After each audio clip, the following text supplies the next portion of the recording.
Saturday morning hanger edition of the show. Daggy with you to look at Flemington and the Rosehill Quaddie this afternoon. Apologies for the late show with Beaver being indisposed yesterday. So a quick catch-up to have a look around Melbourne, as I said. Maybe a couple from Queensland as well. Back to normal next week. Hopefully the week after that, midweek preview coming back as well. So keep an eye out for all of that. But let's kick off at Flemington, where the rail moves to the 10-metre position. Yes, 10 metres. Soft track at the moment, soft 5. I believe a chilly day down there, but should all be okay. Winter dead, as they say. And we're going to kick off with a 1,410-metre benchmark 70 for the new season 3-year-olds, which now I was going to make a song and dance about Evaporate, which is now scratched. And apologies, doing this just before scratching time, so if anything changes throughout the show, my bafflement will probably be on show.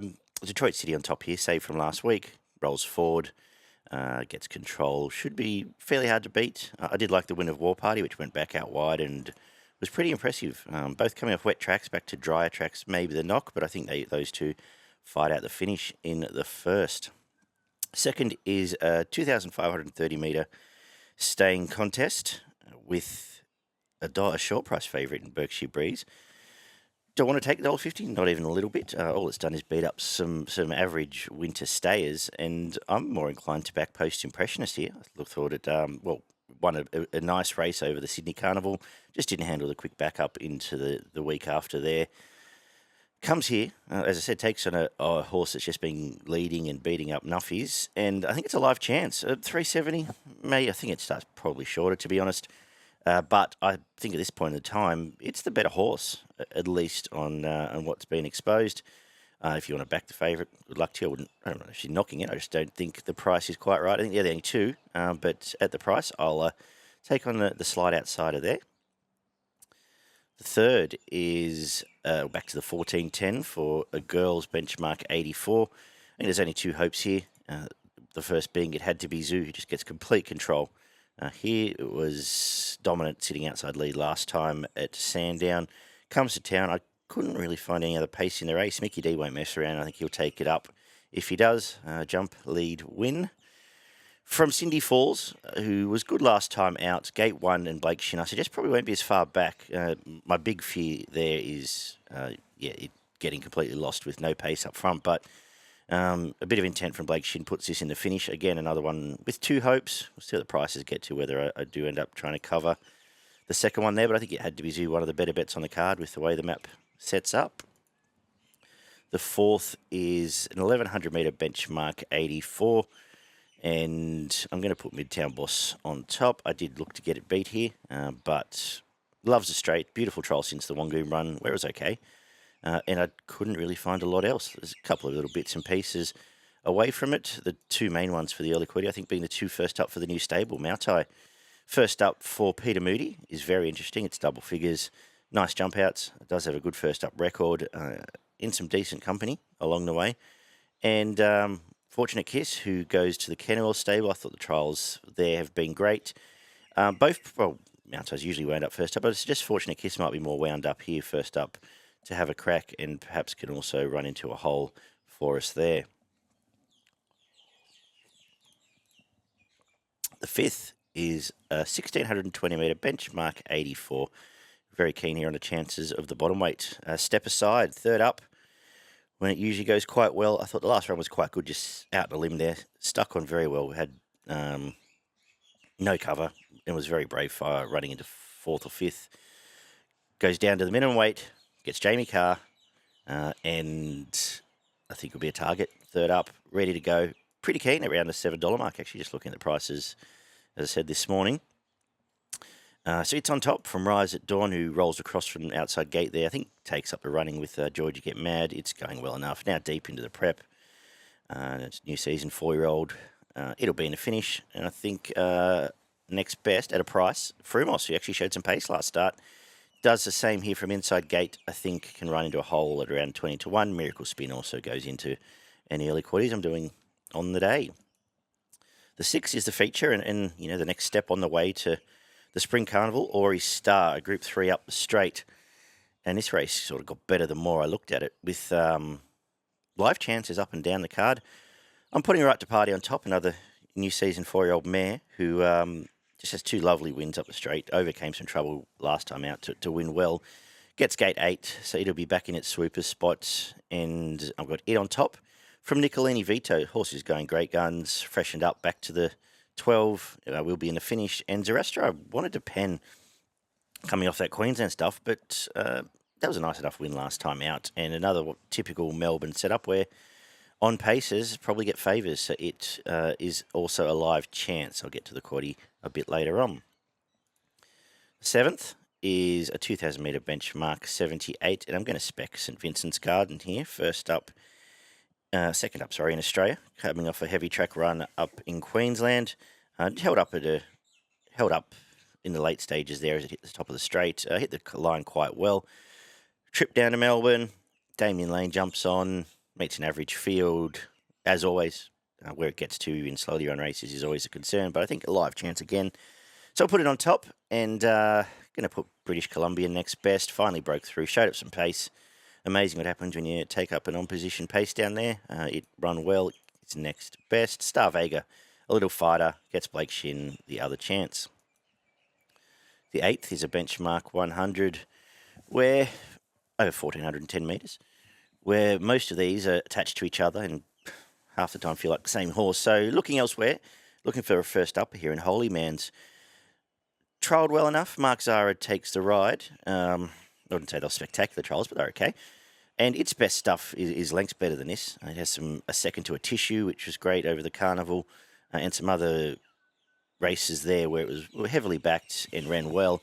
$10, I'm going to spec it first up here. I think it's absolute live chance.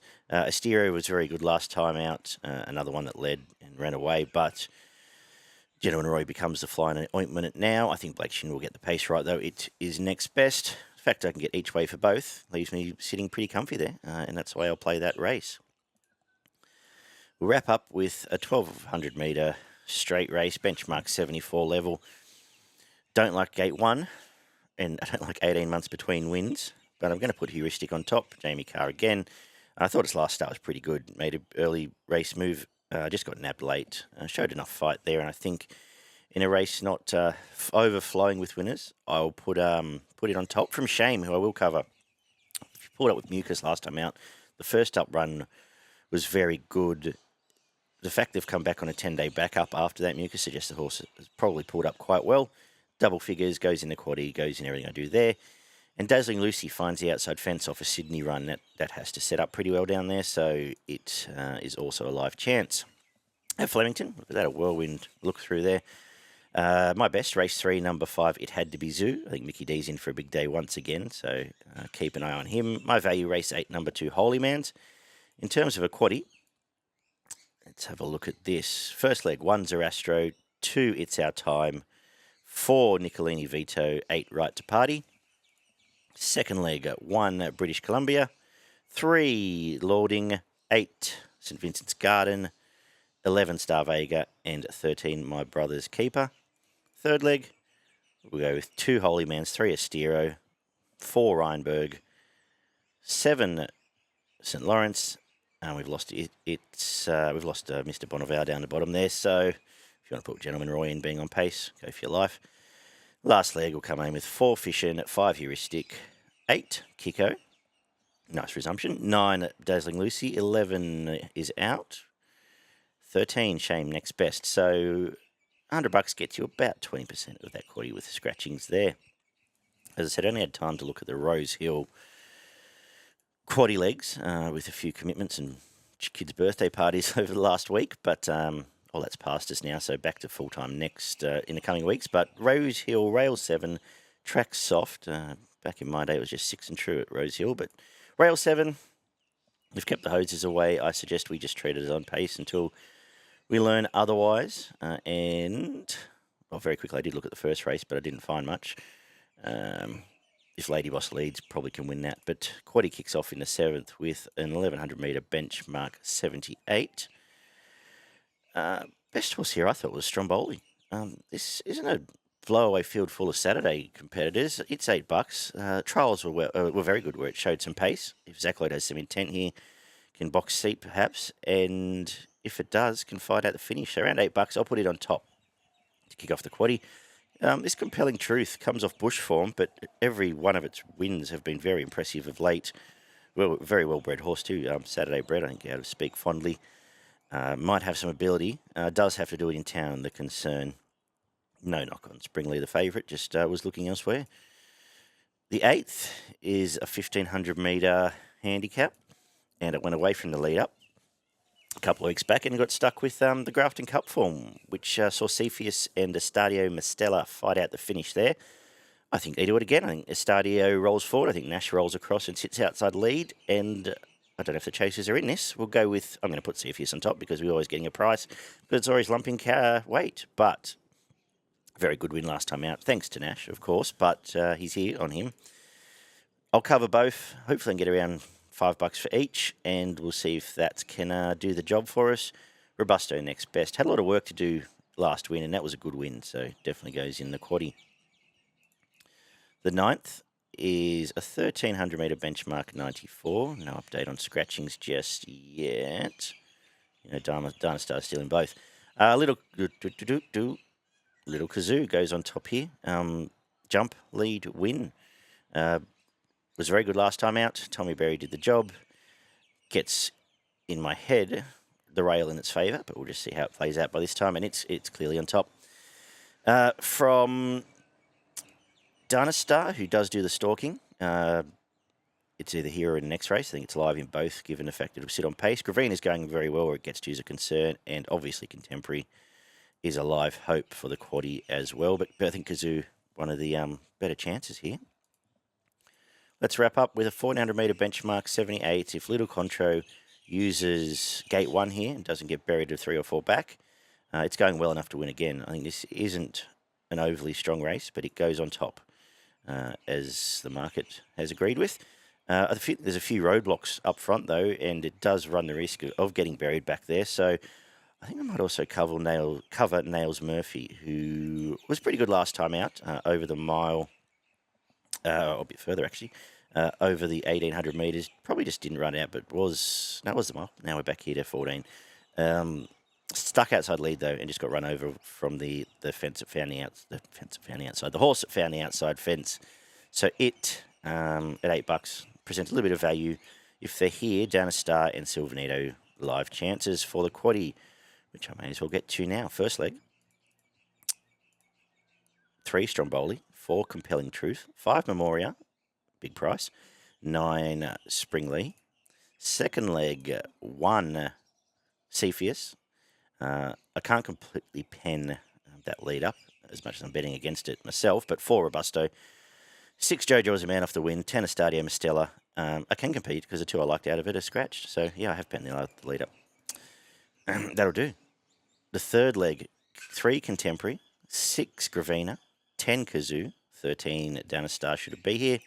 Fourth leg, 2 Dana Star, 5 Russian Roni, leader Nash last. 11 Little Contro. I thought about throwing High Blue. Yeah, we'll throw it in. 10 High Blue C, 11 Little Contro, 12 Silvanito, 13 Nails Murphy, 15 Gracilli Styler. $100 is around that 20% with those scratchings, I think. Don't know. Math's not my strong point at 7 o'clock in the morning. I do my best. Good question. I don't really have one because I'm in the whole card. From what I have seen, I think Stromboli's value race 7, number 3. And we'll say that Kazoo race 9 at number 10 is the best of that, but I hadn't really declared any there. Very quickly, should they still be existing on this card? Up in Doom and race 4, number 1 Atmosphere can push forward and be very hard to beat. Race 7, number 1 Brudenell also looks well set up to take on Boom Talk in a good little sprint at Doomben. That'll do us. Going back for a nap. Thanks for tuning in, guys. Leave us your thoughts and some help me out on the rest of the Rosehill card below. Beaver back next week. Midweek's the week after. Some proper spring stuff coming up. Thank you. See you soon.